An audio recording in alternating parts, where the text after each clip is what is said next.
Stai ascoltando Il Confine, Storie al Nord-Est, un podcast di Amerigo Darboloweg. È consigliato l'ascolto in cuffia.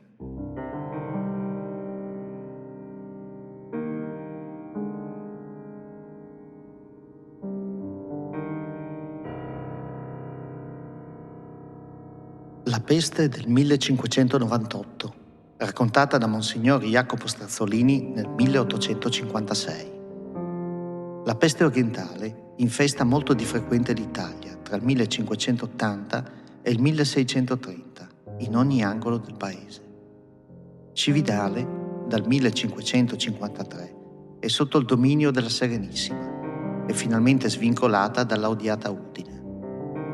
Nel 1559 Cividale ha un suo provveditore ordinario, scelto dal Senato del Patriziato Veneto, e viene istituita la patria del Friuli.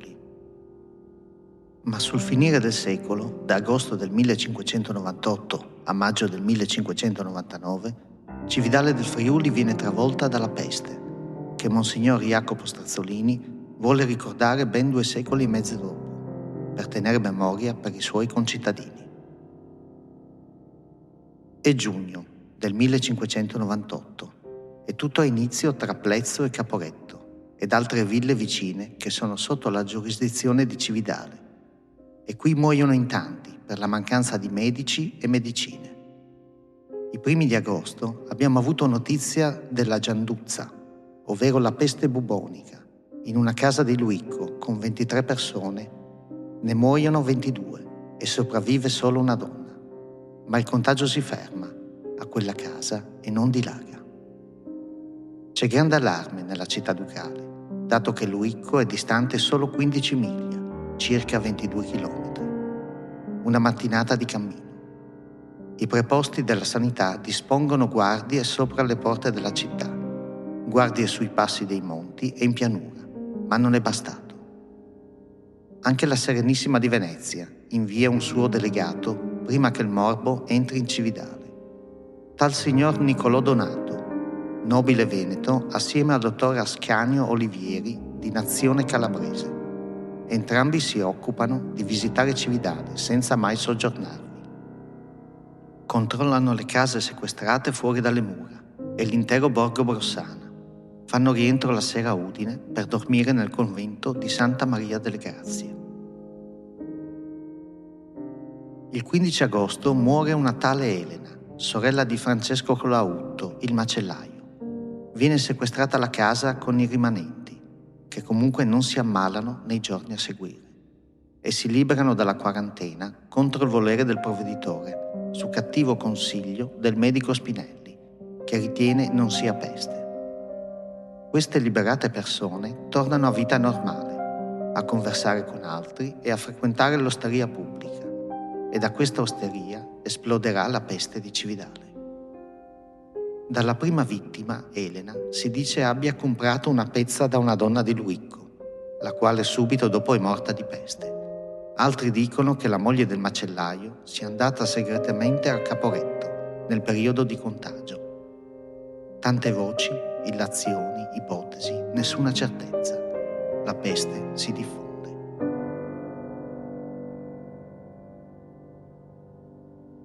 Entra a Cividale, San Guarzo, San Passo, Firmano, Gagliano, Premarias, Carraria, Albana, Rubignas, Rualis, Moimas, Remanzas, Griglions, Zuccola e Sopravit.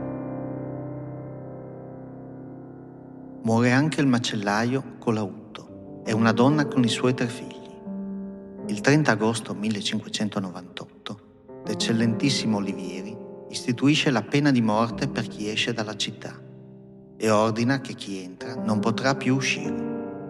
Le porte vengono chiuse a mezzogiorno.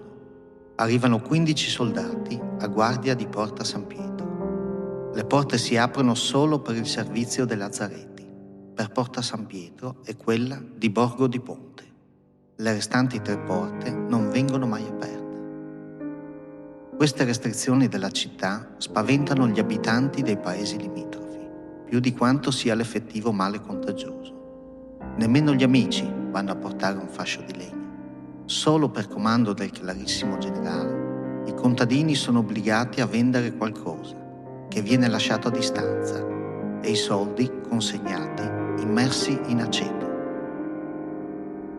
In città non mancano casi di persone che si recano in chiesa a pregare senza permesso, malati impazziti che scappano da casa e corrono per la città, e volontari che si ritrovano per andare nel Lazzaretto, l'attuale chiesa di San Giorgio, tutti condannati a morte.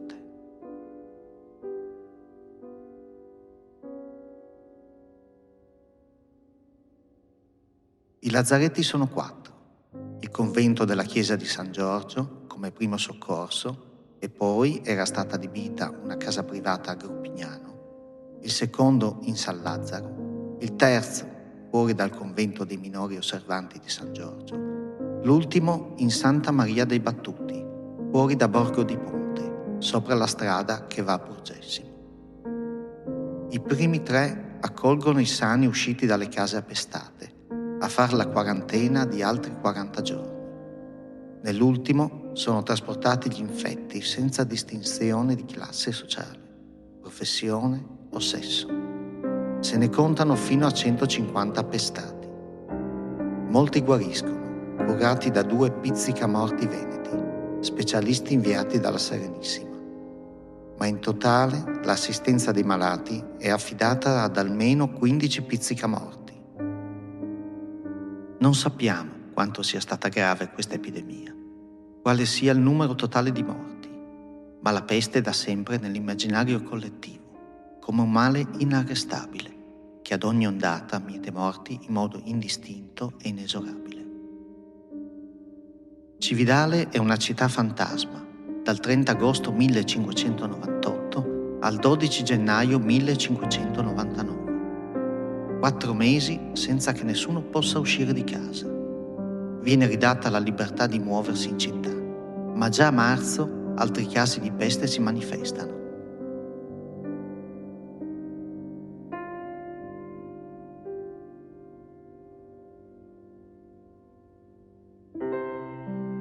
Poi, finalmente, il 24 maggio, torna la libertà per i cittadini cividalesi, che possono uscire di casa, e ai foresti di poter entrare di nuovo in città.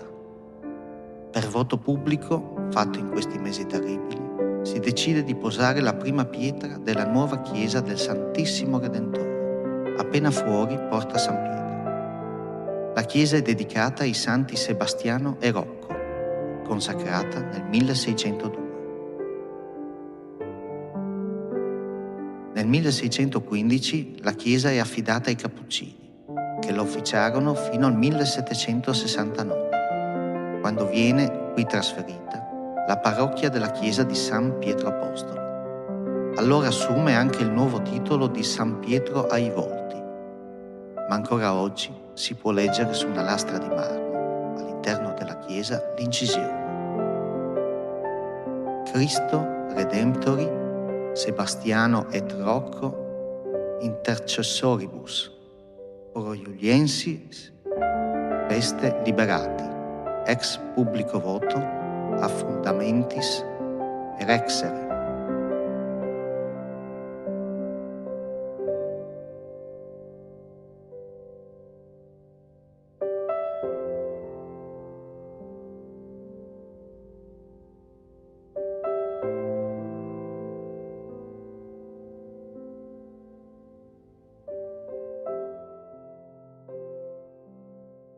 Musiche di Giulio Cudicio.